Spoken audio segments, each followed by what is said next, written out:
Ambassador Veltar stood at the bridge of his ship, looking at the small blue planet ahead. Earth looked so ordinary, just another world with water and land spinning slowly in space. He had traveled for 3 months to reach this place.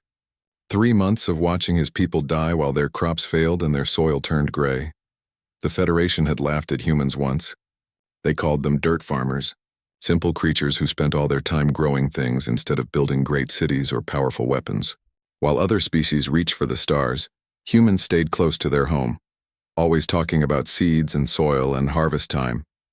Now everything was different. The Gray Death had come to 17 Federation worlds. It killed plants faster than anyone could stop it. The greatest minds in the galaxy tried everything. They used machines to clean the soil. They brought new seeds from other worlds. They even tried to make food in laboratories. Nothing worked. The gray sickness spread everywhere, leaving only dead dirt behind. "Captain Lee Taman is waiting for you, Ambassador," said his aide. The young alien looked tired and thin. Like everyone else, he had not eaten well in many days. Veltar nodded and walked to the transport room. As his ship moved closer to Earth, he could see something that made his eyes grow wide. The space around Earth was full of huge metal structures. They looked like cities floating in the darkness. Green light came from inside them, and he could see plants growing through the clear walls. "What are those?" he asked his pilot. "Agricultural stations, sir. The humans have hundreds of them. They grow food in space." Veltar felt his chest tighten. How had they missed this? How had the Federation not known that humans had built farms in space? Their intelligence report said Earth was a simple farming world with basic technology. The transport ship docked at one of Earth's orbital stations. As Veltar walked through the halls, he saw things that made no sense. The walls were covered with growing vines that gave off soft light. The air smelled fresh and clean like a forest after rain. Human workers walked past carrying boxes of fruits and vegetables he had never seen before. Captain Lee Taman waited in a large room with windows that looked out at space. He was a tall man with kind eyes and gray hair. Behind him, Veltar could see more of the floating farms stretching as far as his eyes could reach. "Welcome to Earth Station 7, Captain Lee said in perfect Federation standard. "I understand you have come with an urgent message." Veltar tried to stand straight and speak with dignity, but his voice shook. "Captain Lee, I speak for the Galactic Federation Council. We need your help." Captain Lee gestured to a chair. "Please sit down. You look like you have traveled far." As Veltar sat, he noticed the chair was made from some kind of living wood that felt warm and comfortable. Everything here seemed alive and growing. 17 worlds are dying," he said. "The Gray Death kills all plants. Our people are starving. We have tried everything our science can do, but nothing stops it." Captain Lee listened without speaking. His face showed concern but not surprise, as if he had been expecting this news. "We know the Federation once thought humans were simple farmers," Veltar continued. "But we are desperate. Our children are hungry. Our elderly are weak. If we cannot find help soon, billions will die." "How long do you have?" Captain Lee asked. 6 months, maybe less. After that, the food we have stored will be gone." Captain Lee walked to the window and looked out at the orbital farms. "Ambassador, may I ask you something?" "What did your intelligence report say about Earth's food production?" Veltar felt heat rise in his face. "They said humans were good farmers who fed their own world well." "Nothing more." "I see." Captain Lee touched a control panel and the window became a screen showing images of space. "Let me show you something." The screen displayed the solar system around Earth. Veltar gasped as he saw the truth. There were not just farms around Earth. Every planet, every moon, every asteroid had some kind of agricultural installation. Mars was covered with green domes. The moons of Jupiter had huge glass structures full of growing plants. Even tiny rocks in space had been turned into gardens. "This is just our home system," Captain Lee said quietly. "We have been growing food in space for over 200 years. We learned early that planets can fail, so we built backup systems. Then we built backups for the backups." Veltar stared at the images. The Federation had 12 agricultural worlds. Humans had thousands of growing stations just in their home system. "Why?" Veltar asked. "Why did you build so much?" Captain Lee smiled sadly. "Because we remember hunger. Our history is full of famines and crop failures. We promised ourselves it would never happen again. So we kept building and growing and storing food. The Federation called us dirt farmers, but we knew food was the most important thing in the galaxy." "Can you help us?" Veltar asked. Dr. Park Minji is our best agricultural specialist. She has been studying reports of the Grey Death for months. We knew this day might come. A woman entered the room. She was younger than Captain Lee, with bright eyes and dirt under her fingernails. She carried a small plant in a clear container. "Ambassador," Dr. Park said, "we have been working on solutions to the Grey Death since the first reports reached us. This is a hybrid plant that can grow in infected soil. It actually eats the gray sickness and turns it into nutrients." Veltar looked at the small green plant. It looked so simple, but it might save his entire civilization. "However," Dr. Park continued, "saving 17 worlds will require resources. Big resources. We will need to send our harvest ships." "Harvest ships?" Veltar asked. Captain Lee smiled. "Ships that can turn a dead world into a garden in weeks. But Ambassador, if we help the Federation, things must change. No more calling us dirt farmers. No more ignoring Earth in council meetings. Food security will become everyone's priority." Veltar felt tears in his eyes. After months of despair, he finally had hope. "Captain Lee, if you can save our worlds, the Federation will give you anything you ask for." "We do not want to rule anyone," Captain Lee said. "We just want to make sure no one ever goes hungry again. That is what humans do. We grow things. We feed people. It is who we are." Outside the window, the orbital farms continued their endless work, growing food for a galaxy that had never understood their true power. 3 days later, Ambassador Veltar found himself on a transport ship heading toward Earth's surface. He had thought the orbital stations were impressive, but Dr. Park Minji promised him that the real work happened on the planet below. "You must understand," Dr. Park said, as they descended through the clouds, "what you saw in space is just our overflow production. Earth itself is where we do our serious farming." As the transport broke through the cloud layer, Veltar saw a world that made no sense. Where he expected to see cities and industrial areas, he saw only green. Endless fields of crops stretched to every horizon. Rivers had been turned into flowing gardens. Mountains were covered with terraced farms that climbed up the slopes like giant stairs. "Where are your cities?" he asked. "Underground," Dr. Park replied. "We decided long ago that surface land was too valuable for growing food to waste on buildings. Most humans live in comfortable underground communities and work in the surface farms." The transport landed at what Dr. Park called Agricultural Command Center. It looked like a small hill covered in grass, but as they walked inside, Veltar saw it was actually a huge underground complex. The walls were lined with screens showing thousands of growing operations across the galaxy. "Welcome to the real Earth," said a voice behind them. Veltar turned to see a tall man in a uniform covered with soil stains. His hands were dirty from working with plants, but his eyes were sharp and intelligent. "Ambassador Veltar, meet Admiral Kim Siwoo," Dr. Park said. "He commands Earth's agricultural fleet." "Agricultural fleet?" Veltar asked. "You have a fleet for farming?" Admiral Kim smiled. "Come with me. I want to show you something that will help you understand what humans can really do." They walked through long corridors filled with the sound of growing things. Veltar could hear water flowing, machines humming, and the rustle of leaves. The air smelled like 1,000 different flowers and fruits. They entered a massive chamber that took Veltar's breath away. The room was so big he could not see the far wall. Inside were dozens of enormous ships, each one the size of a small city. Workers moved around them like tiny ants, loading supplies and checking equipment. "These are our harvest ships," Admiral Kim said with pride. "Each one can terraform and farm an entire continent in just a few months. We have 57 of them ready to launch at any time." Veltar walked closer to one of the ships. Through transparent panels, he could see it was full of growing chambers, soil processing equipment, and huge tanks of seeds. The ship hummed with life as if it was a living creature itself. "How is this possible?" he whispered. Dr. Cho Hyeri appeared beside them. She was a small woman with bright eyes and plants growing from pockets all over her jacket. "Ambassador, let me explain. We do not just grow Earth crops. We study every alien plant in the galaxy. We learn how they work, what they need, how they grow. Then we make new plants that combine the best parts of everything." She pulled a strange fruit from her pocket. It was purple and green with silver spots. "This fruit can grow on 37 different worlds. It tastes different to each species that eats it, giving them exactly the nutrients they need. One plant feeds everyone." Veltar took the fruit and bit into it. It tasted like the sweetest food from his home world, but also somehow familiar and comforting. How do you know what each species needs? We study everyone, Dr. Cho said simply. The Federation may have ignored us, but we never ignored you. We have samples of food from every member species. We know what makes you healthy, what you like to eat, what your bodies require to be strong. Engineer Bei Junho joined their group.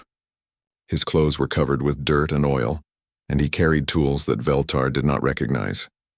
Ambassador, would you like to see how fast we can work? Before Veltar could answer, Engineer Bei led them to another area of the chamber. Here a team of humans was working around a smaller ship. They moved with practiced efficiency, loading soil, seeds, and strange machines.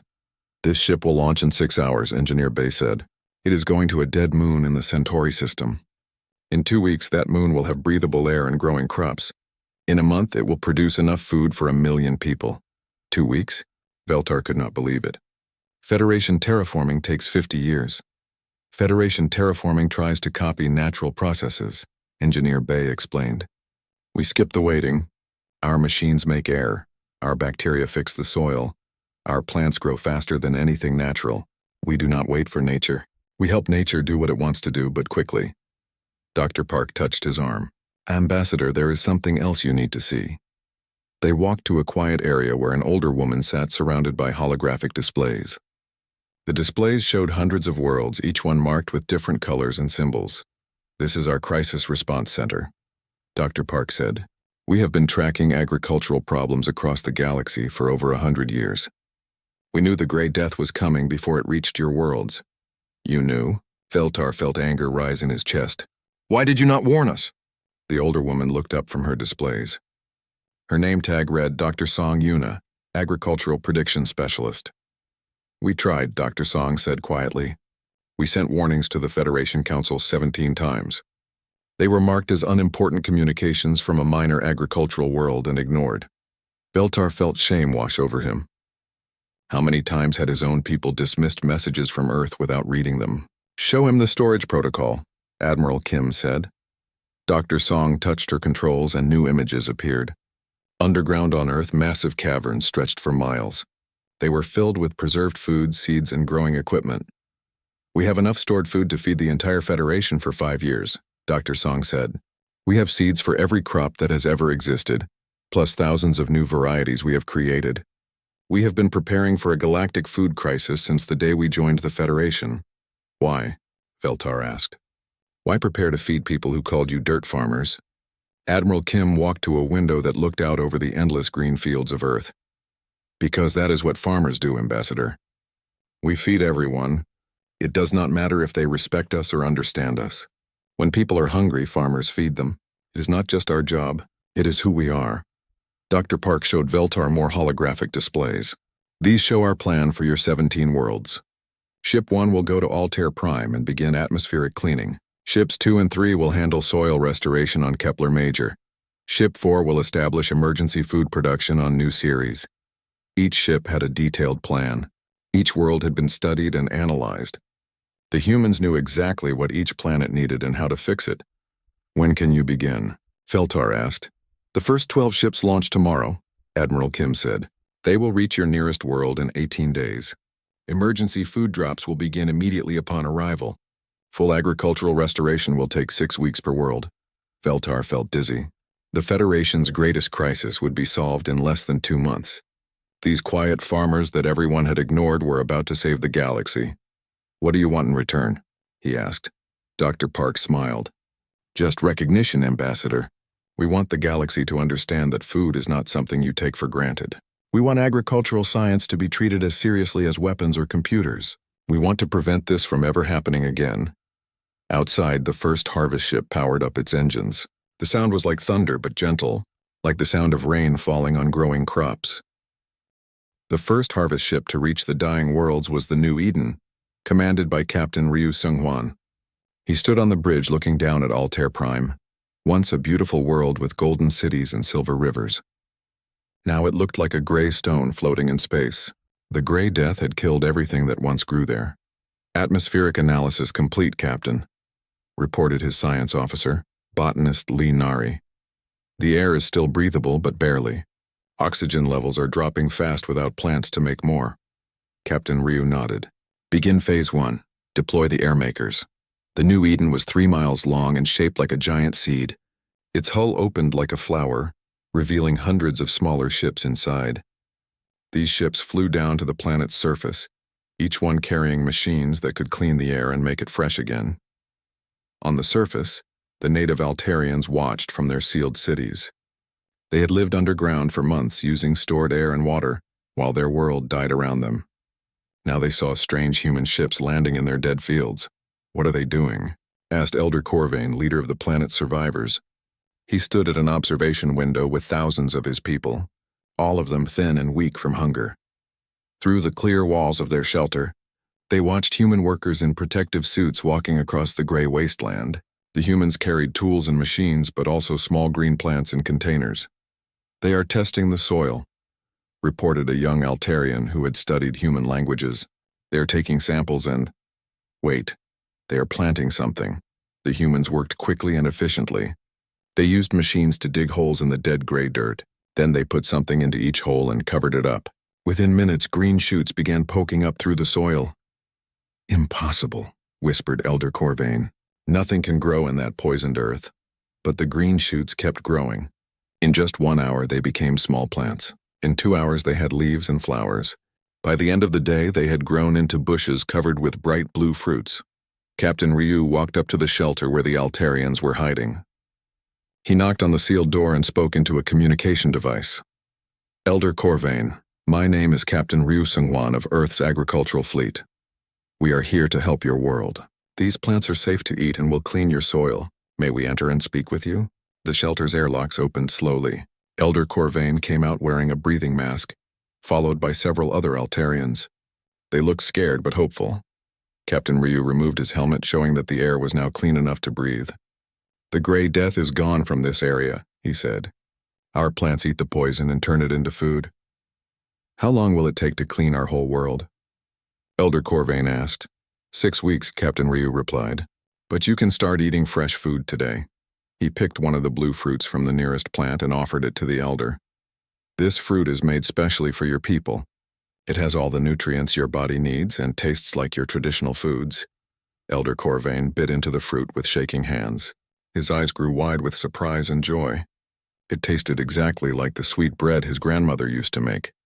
But it was also the most nutritious thing he had ever eaten. "Give some to the children," Captain Ryu said gently. "They need it most." As word spread through the shelter, hundreds of Altarians came out to taste the miraculous fruits. Many of them cried as they ate real food for the first time in months. Children who had been weak and sick began to smile and play. "This is just the beginning," botanist Lee Nari explained to a group of local scientists. "These emergency plants will feed you while we restore your world. Our main work starts tomorrow." The next morning, the real magic began. The new Eden released thousands of flying machines that spread across the planet like metal birds. Each machine carried different types of seeds and soil treatments. They worked day and night, covering every inch of the dead world. Behind them, plants began growing with incredible speed. The gray dirt turned brown, then black, then rich and dark. Grass appeared first, then flowers, then trees. Rivers that had been poisoned began to run clear as special plants cleaned the water. On the other side of the galaxy, similar miracles were happening on 16 other dying worlds. Captain Omin-suk commanded a fleet of smaller ships that carried emergency food to planets where people were already starving. His ships moved fast, bringing meals ready to eat while the harvest ships did their slow work of rebuilding entire ecosystems. "Emergency drop successful on Kepler Major," Captain O reported to Earth Command. 2 million food packages delivered. The local population is crying with happiness. They have not seen this much food in a year. Each food package was another miracle of human planning. The packages contained meals that tasted like traditional foods from each world, but were more nutritious than anything those species had ever eaten. Hungry children became healthy and strong in just days. On Zirion, one of the most damaged worlds, Captain Ryu arrived to find a population that had given up hope. The native Zirionites were a proud species that had once built great crystal cities. Now they lived in dark caves, eating roots and insects while their civilization crumbled. "We do not need your pity," said Queen Miraleth when Captain Ryu offered help. "The Zerionite people will survive on their own." "Your Majesty," Captain Ryu said respectfully, "this is not about pity. This is about life. Your people are dying. Your children are hungry. Let us help you, and then you can rebuild your great civilization." Queen Miraleth was too proud to accept charity, but she could not ignore the cries of hungry children. "What do you want in return?" "Nothing," Captain Ryu said simply. "We just want your people to live." The queen watched from her crystal palace as human workers transformed her dead world. In places where nothing had grown for 2 years, gardens appeared overnight. The humans worked alongside Zerionite volunteers, teaching them how to care for the new plants. "Why do you help enemies?" asked Prince Valdor, the queen's son. He had fought against human traders in past conflicts. "You are not our enemy," said botanist Lee Nari as she showed him how to plant seeds. "Hunger is our enemy. The Grey Death is our enemy. People who need food are never our enemies." Within 3 weeks, Zerion had more growing food than it had ever had in its history. The crystal cities began to shine again as power returned, and people came out of their caves. Children played in new gardens while their parents learned to grow earth crops that thrived in Zerion's unique soil. "I was wrong about humans," Queen Miraleth admitted to Captain Ryu as they walked through a field of golden grain that had grown where her throne room's garden used to be. "We thought you were simple farmers. We did not understand that feeding people is the most important skill in the universe." Captain Ryu smiled as he watched Zerionite children teaching human children how to sing traditional songs. "Your Majesty, there is nothing simple about making sure everyone has enough to eat. It is the hardest job there is and the most important." News of the human success spread quickly through the Federation. Species that had ignored Earth for centuries suddenly wanted to know everything about human agriculture. Diplomats who had never bothered to visit Earth now begged for meetings with human farmers, but the humans kept working. They did not stop to enjoy their fame or demand recognition. They had 17 worlds to save and millions of people depending on them. There would be time for celebration later, after everyone was fed. 6 months after the first harvest ship launched, something incredible had happened across the Federation. Not only were the 17 dying worlds healthy again, they were producing more food than they ever had in their history. The Grey Death was gone, replaced by gardens that seemed to grow better every day. Cultural Exchange Officer Han Jisoo stood on the observation deck of New Ceres, watching alien children play in fields of earth wheat that had been modified to grow in the planet's red soil. The wheat was purple and silver, beautiful and strange, but it made bread that tasted exactly like traditional Ceresian grain bread. "Officer Han," called a voice behind her. She turned to see Master Chef Kang Woo-jin approaching with a smile on his face. He carried a basket full of vegetables that sparkled with different colors. "The Harvest Festival preparations are going well?" Han Jisoo asked. "Better than well," Master Chef Kang replied. "We have representatives from 43 species coming to taste foods they never imagined could exist. Each dish will be perfect for multiple species at the same time." This was the new miracle that humans had brought to the galaxy. Not just growing food, but creating meals that different species could share together. For the first time in galactic history, aliens from different worlds could sit at the same table and enjoy the same food. Agricultural engineer Sun Yuna joined them, her hands covered in soil from the experimental gardens. "The fusion crops are exceeding all expectations," she reported. "The Altarian-Zerion grain hybrid is producing 3 times more protein than either parent plant, and it tastes wonderful to both species." Han Jisoo smiled as she watched the preparations below. Aliens who had never worked together before were now sharing farming techniques and cooking methods. Zerionite crystal growers were teaching Altarians how to make plants grow in geometric patterns. Ceresian cooks were learning human spice combinations that made their traditional foods taste even better. "Is it true that some Federation members are worried about our influence?" Sun Yuna asked quietly. Han Jisoo nodded. "The Hegemony Council thinks humans are becoming too important. They fear we will control the galaxy through food." "That is foolish," Master Chef Kang said. "We do not want to control anyone. We just want everyone to eat well." As if to prove his point, a group of young Hegemony officials approached their group. They looked suspicious and unfriendly, but they could not hide their interest in the amazing foods growing around them. "Officer Han," said the lead Hegemony representative, a stern alien named Counselor Vrex. "The Hegemony demands to know how humans achieved this level of agricultural success so quickly." "There is no secret." "Counselor," Han Jisoo replied politely. "We simply prepare for problems before they happen. We study, we learn, we plan ahead. Impossible, Counselor Vrex insisted. No species can transform 17 dead worlds in 6 months without some kind of advanced technology or hidden power. Master Chef Kang stepped forward with his basket of vegetables. Counselor, would you like to try some of our food? Sometimes understanding comes through experience rather than explanation. Counselor Vrex looked suspicious, but his stomach made a loud rumbling sound. He had been traveling for days and had eaten only emergency rations. Master Chef Kang selected a small orange fruit from his basket. This is designed specifically for hegemony biology, he said. It contains all the nutrients your body needs, and it tastes like your childhood comfort foods. Counselor Vrex took the fruit reluctantly and bit into it. His expression changed immediately from suspicion to wonder. The fruit tasted exactly like the sweet cakes his mother used to make on his homeworld, but it also filled him with energy and made him feel healthier than he had in years. How is this possible? He whispered. We study everyone, Sun Yuna explained. We learn what each species needs to be healthy and happy. Then we create plants that provide exactly those things. It is not magic or secret technology. It is just careful observation and patient work. Counselor Vrex ate the entire fruit, then looked hopefully at the basket for more. But why do you share this knowledge freely? Why not sell it for profit or use it for political advantage? Han Jisoo gestured to the fields around them, where hundreds of aliens worked and played together. Because hungry people cannot build beautiful things, Counselor. They cannot create art or music or poetry. They cannot explore space or solve problems or make friends with other species. When everyone is well fed, the whole galaxy becomes more interesting. The Harvest Festival began 3 days later.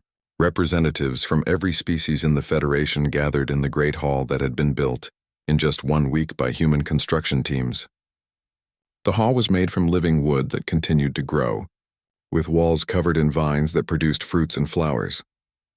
Queen Miraleth of Zerion sat next to Elder Corvain of Altair Prime, sharing a meal that tasted like traditional foods from both their worlds. Children from a dozen different species played together in gardens where every plant had been designed to be beautiful, nutritious, and safe for everyone to touch. I have never seen anything like this, admitted Ambassador Veltar as he watched the celebration. Different species actually enjoying the same food together. This changes everything. Master Chef Kang appeared beside him, carrying a plate of small, colorful items that looked like jewels. Ambassador, these are fusion appetizers. Each one combines flavors from 3 different worlds, but they taste familiar and comfortable to everyone who tries them. Veltar tasted one of the jewel-like foods and felt his eyes widen with surprise. It tasted like the festival foods from his own childhood, but also somehow reminded him of flavors he had never experienced but always wanted to try. This is not just food, he said in amazement. This is art, poetry, music made into something you can eat. Food is all of those things, Master Chef Kang agreed. When you feed someone well, you are giving them your culture, your care, your creativity. Humans learned long ago that the best way to make friends is to cook together. As the festival continued, something beautiful happened. Aliens who had been enemies for centuries began talking to each other over shared meals. Trade agreements were made over dessert. Peace treaties were signed while sharing morning coffee. The Hegemony Council members, who had come to complain about human influence, found themselves working in the kitchens alongside human chefs, learning to make foods that their own people would love. This was not what we expected, Counselor Vrex admitted to Han Jisoo as they washed dishes together. We thought you were trying to control us through dependency on your food. Counselor, Han Jisoo said gently, the best way to control people is to make them afraid and hungry. We prefer to make people happy and full. Happy, well-fed people make better neighbors. By the end of the festival, something had fundamentally changed in the galaxy. The Federation Council passed new laws making food security a basic right for all species. Agricultural science became as important as military defense. And every world was required to maintain emergency food supplies and share agricultural knowledge freely. The humans have done something extraordinary, Elder Corvain said to Queen Miraleth as they watched the festival's closing ceremony. They have used their greatest strength not to conquer us, but to make us all stronger. Yes, Queen Miraleth agreed. They have weaponized their compassion, and somehow we are all better for it.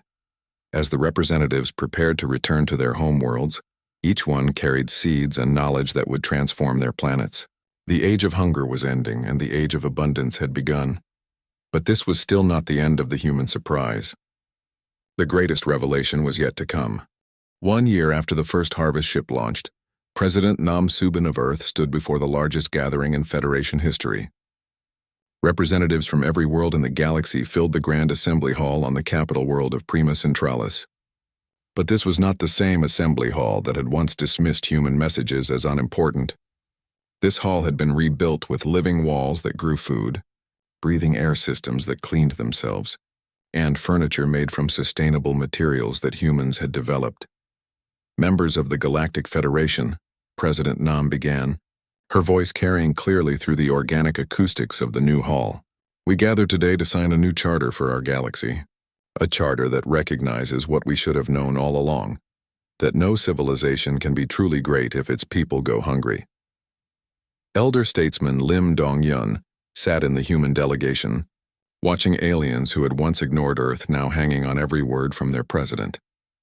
He was an old man who remembered when humans first joined the Federation, when they were given the smallest voice in the least important committees. Now they were being offered leadership of the entire galactic agricultural system. Ambassador Veltar stood to address the assembly. He looked very different from the desperate, thin alien who had pleaded for help 1 year ago. Now he was healthy and strong, his skin glowing with good nutrition from foods that had been designed specifically for his species. Fellow beings, Veltar said, I speak for the Rescue Coalition, the 17 worlds that were saved by human intervention. We propose that Earth be recognized as the granary of the galaxy, with unlimited access to any world that faces agricultural crisis. Seconded, called Queen Miraleth, from the Zarian delegation. Furthermore, we propose that human agricultural knowledge be made the foundation of a new galactic education system. Every child should learn how to grow food regardless of their species or world. Murmurs of agreement swept through the hall. Even species that had initially been suspicious of human power now supported the proposal. The year had proven that humans used their capabilities to help, not to dominate.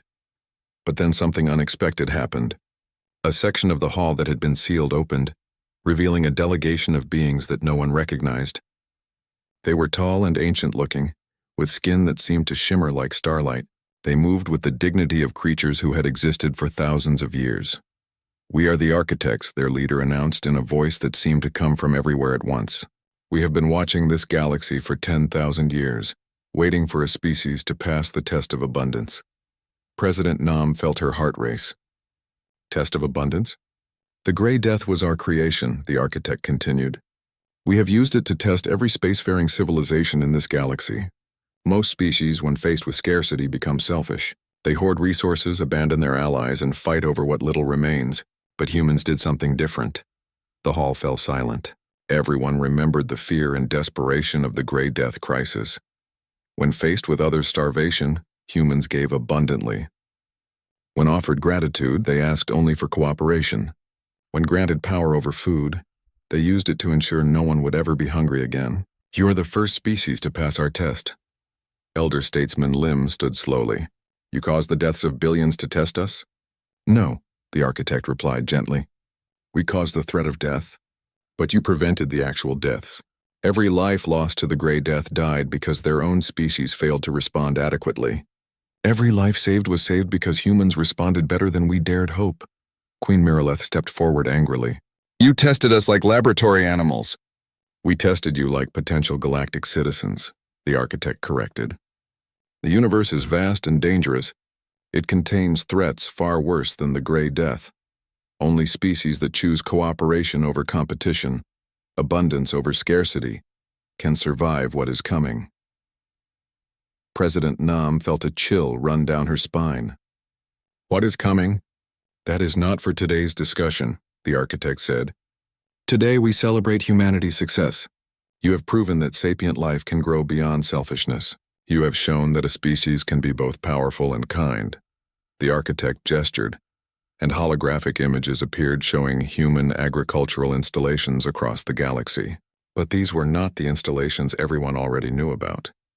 These were new ones built in secret, on worlds that had never been inhabited.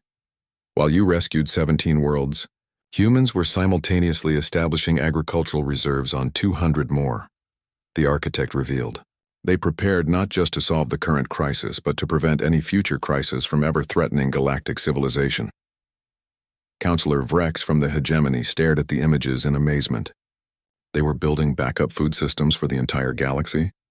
Even while rescuing our worlds? Humans do not think in terms of single problems, the architect explained. They think in terms of permanent solutions. They do not just want to end hunger today. They want to make hunger impossible forever. President Nam smiled as she realized what this meant. The Covenant of Endless Harvests is not just a treaty. It is a promise that no one in our galaxy will ever go hungry again, no matter what disasters may come. Elder Statesman Lim stepped forward with the official document. It was written on paper made from plants that grew on 100 different worlds, bound with threads that had been woven by representatives of every Federation species. "We, the peoples of the galaxy," he read aloud, "recognizing that food security is the foundation of all other freedoms, hereby establish the Covenant of Endless Harvests. We pledge that no being shall suffer from hunger while others have abundance. We commit to sharing agricultural knowledge freely, maintaining emergency food reserves, and supporting those who feed us." One by one, representatives from every world signed the covenant. As each signature was added, lights appeared on a galactic map showing new agricultural installations coming online. The network of food security was spreading across the entire galaxy. When the last signature was complete, the architect spoke again. "Humans of Earth, you are no longer junior members of this Federation. You are its agricultural guardians, its teachers of abundance, its protectors against hunger. Your harvest ships will have free passage throughout the galaxy. Your knowledge will be preserved and shared. Your species will be honored for as long as sapient life exists." President Nam felt tears in her eyes as she looked out at the assembly. Representatives who had once called humans dirt farmers now stood and applauded with genuine respect and gratitude. "We accept this responsibility," she said clearly. "But we want everyone to understand. We do not do this to be superior to other species. We do this because it is who we are. Humans grow things. Humans feed people. Humans make sure everyone has enough. And that," said the architect with something that might have been a smile, "is exactly why you passed the test." As the ceremony concluded, delegates began making plans for the new galaxy they would build together. Agricultural academies would be established on every world. Emergency food networks would be maintained permanently. Children would learn that taking care of each other was more important than competing with each other. Ambassador Veltar approached President Nam as the crowd began to disperse. "President Nam, I have a question that has bothered me for months." "What is that, Ambassador?" "Why were humans so prepared for our crisis? How did you know to build so much food production capacity?" President Nam looked out through the hall's transparent walls at the stars beyond. "Ambassador, human history is full of famines and disasters. We learned early that the difference between civilization and chaos is often just one missed harvest. So we decided never to have just one harvest. We built backups and backups for the backups and backups for those. But you prepared enough food for the entire galaxy," Veltar pressed. "Why so much?" President Nam smiled. "Because we learned something else from our history, Ambassador. When your neighbor is hungry, eventually you become hungry too. The only way to guarantee that humans would always have enough food was to guarantee that everyone would always have enough food." As the delegates departed, carrying seeds and knowledge back to their homeworlds, the age of abundance truly began. The harvest ships continued their work, no longer as emergency responders but as permanent guardians of galactic food security. And in the depths of space, on worlds not yet discovered, more agricultural installations continued to grow, preparing for challenges not yet imagined, because that was what humans did. They grew things. They prepared for problems. They made sure everyone had enough. It was, after all, who they were.